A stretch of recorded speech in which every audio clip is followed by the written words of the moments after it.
primero agradecer la participación de todas las personas, de Juan Carlos, de María Margarita, de Liliana, de Patricia. Primero, personas se me fue el nombre, porque con ellos podemos constatar que uno quiere conservar siempre algo que genera bienestar y conserva el estar vivo. O sea, nadie ha dicho quiero conservar guerra, quiero conservar mi autodestrucción, no.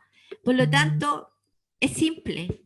Todo lo que nosotros hacemos en biología cultural, si uno entra en el entendimiento, se da cuenta que es tan simple y está en nosotros.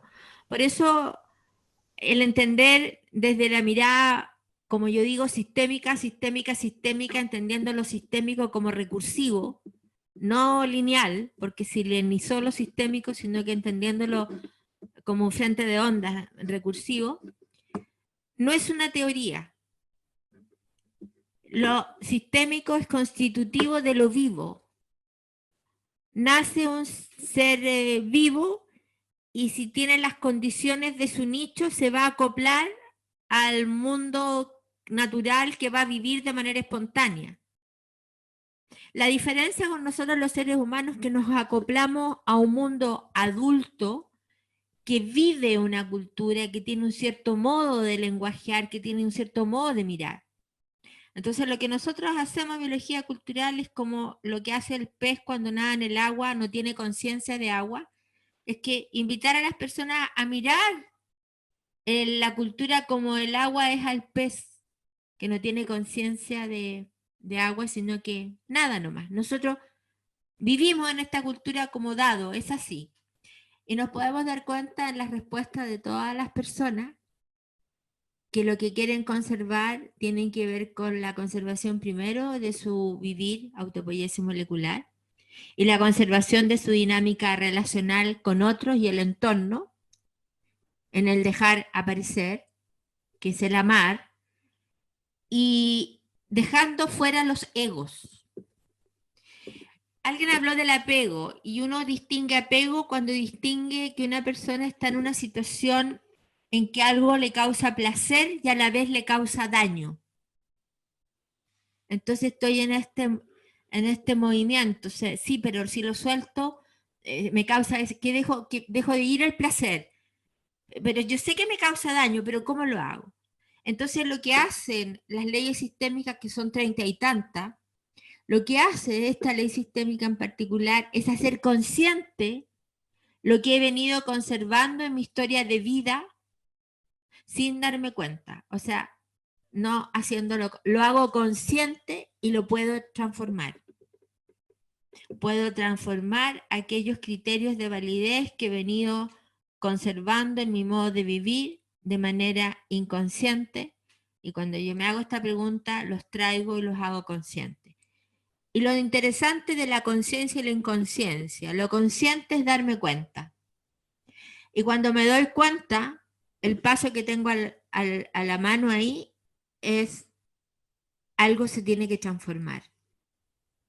Tengo que transformar en mi vivir. Alguien decía, no escucho y a veces tanto mirarme yo no miro al del lado, entonces hay algo que yo tengo que transformar en mi modo de relacionarme.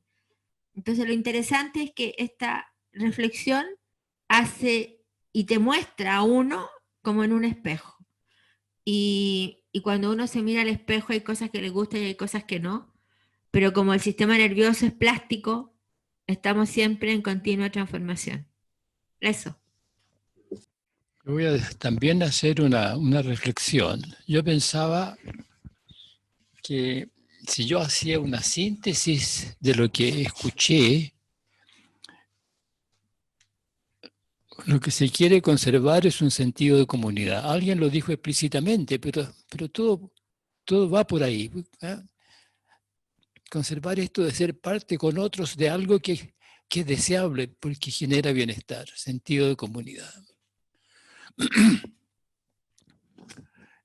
Y sí, porque vivimos una cultura fundamentada en la negación de la comunidad. Porque la comunidad quiere decir estar juntos con otros en un ámbito de bienestar común. Eso es no es otra cosa, no es más complejo. Y que lo que no se quiere conservar, sentía yo, es el miedo. ¿Miedo a qué? A la ruptura de la comunidad. Tan simple, de pronto encontrarse abandonado, solo, negado. Jimena apuntó en su reflexión, de alguna manera, a que todo esto se resuelve en el amar, en el dejar aparecer. Porque si dejo aparecer, quiere decir que no estoy exigiendo y que no estoy imponiendo. Por lo tanto, veo lo que hay, veo dónde estoy, veo lo que quiero, veo lo que no quiero. Si lo dejo aparecer, puedo reflexionar sobre eso, mirarlo, escogerlo, no escogerlo, entenderlo, pero desde el darse cuenta. Y ahí está la otra cara de la moneda. Para dejar aparecer, tengo que soltar mis expectativas y mis certidumbres. Yo quedo desnudo ante el otro. No tengo razones, no tengo expectativas, no tengo exigencia. O sea, estoy abierto y curioso a lo que va a aparecer. Si yo tengo un ego muy grande, tengo muchas expectativas, yo lo sé todo, yo soy un maestro que doy cátedra, no tengo cómo dejar aparecer.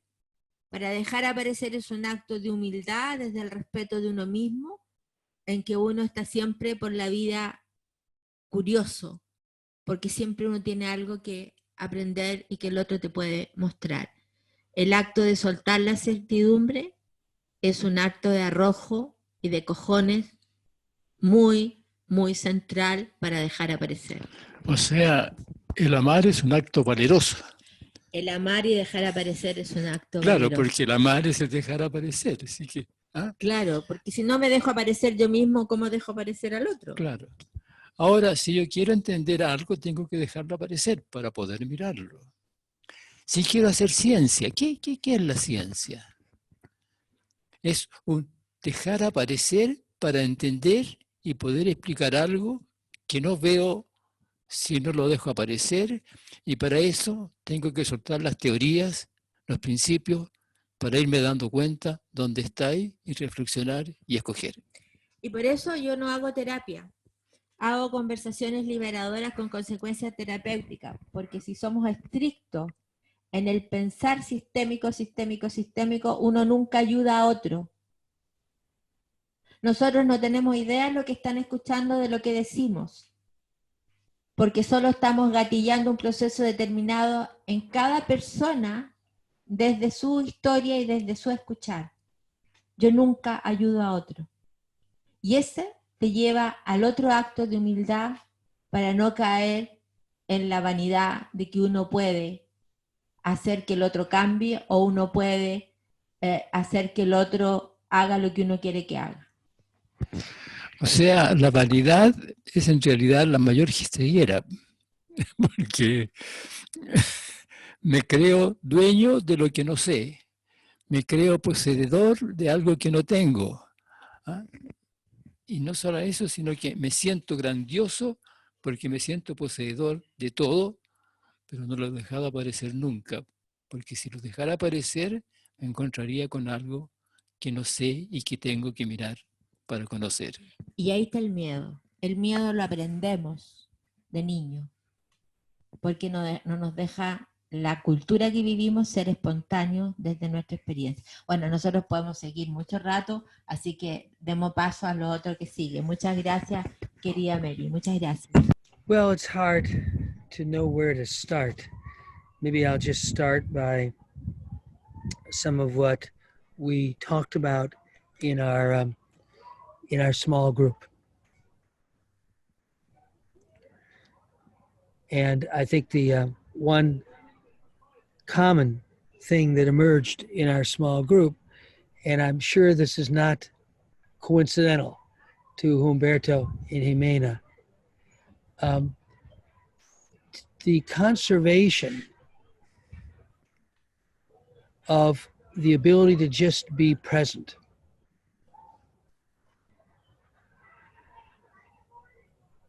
Emerged as a very simple theme.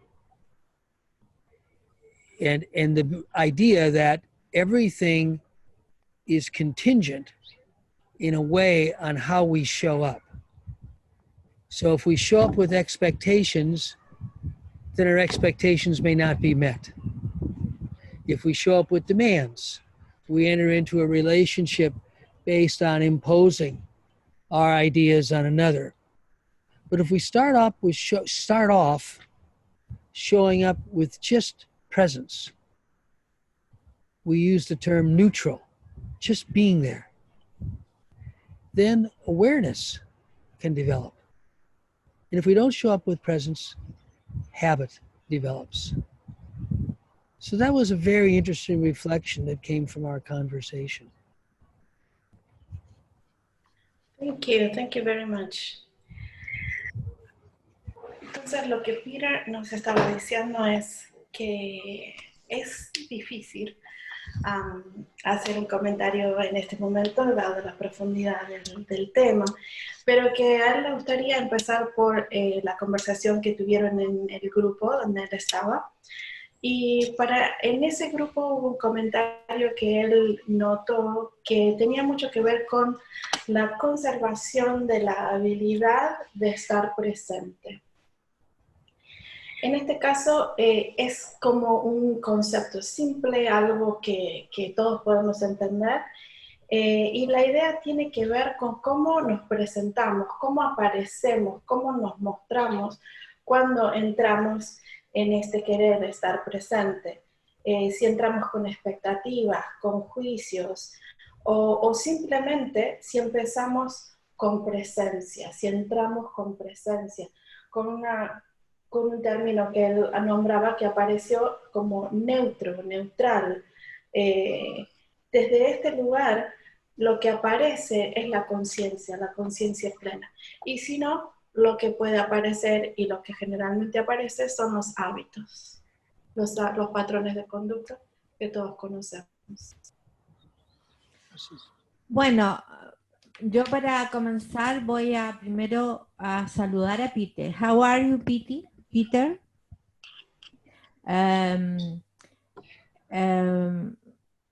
Eso es lo primero, porque el saludarnos es como el primer encuentro en el encuentro con el otro. Y el mindfulness, o estar presente, estar ahí, surge en el dejar aparecer, porque yo no dejo aparecer si no estoy en la total presencia. No tengo cómo.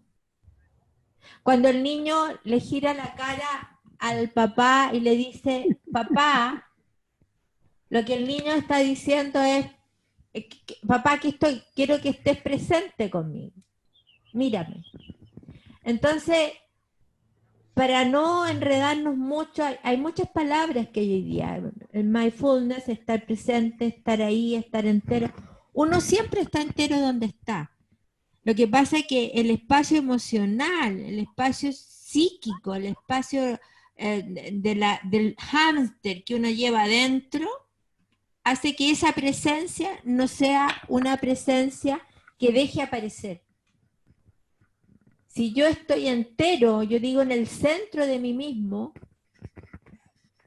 se va a dar ese estar ahí con el otro. Cuando yo tengo mis conversaciones, hay un momento en que hay un conicho con el otro. Partimos siendo dos nichos y terminamos en un nicho. En la conversación hay un conicho, nos conichamos, hay un conichear porque nos hemos dejado aparecer. Y ese es el amar. Y para eso tenemos que soltar nuestras exigencias, expectativas, nuestros egos, estar en la maravillosa emoción que están los niños, que es la curiosidad. Porque somos niños crecidos, ¿o no, Doc? Somos niños crecidos hasta viejo, hasta la tercera o cuarta edad. Claro, entonces es como retomar aquello que perdimos. Yo pregunto, ¿cuánto jugamos? ¿Cuánto queremos que las cosas sean correctas, impecables y que las planificaciones resultan? Y las planificaciones nunca resultan cuando uno se apega a lo planificado. Uno planifica para tener un orden. Nosotros conversamos antes para llegar a este momento, conversamos con otro y todo, pero lo que va surgiendo aquí va surgiendo y el vivir va surgiendo. Entonces, la presencia es cuando uno se ha vaciado de uno y uno está en el centro de uno mismo y los demás van a aparecer sin esfuerzos, sin exigencias, sin expectativas, y van a estar, y se van a sentir, porque hay una sensorialidad, hay una energía, un sentir, que uno sabe que está siendo recibido por el otro con toda la sensorialidad. O sea, el enemigo del estar presente es la vanidad. Muchas Exactamente, gracias. la vanidad de querer estar presente. Pues peor. Pero la vanidad por sí solo es el no estar presente.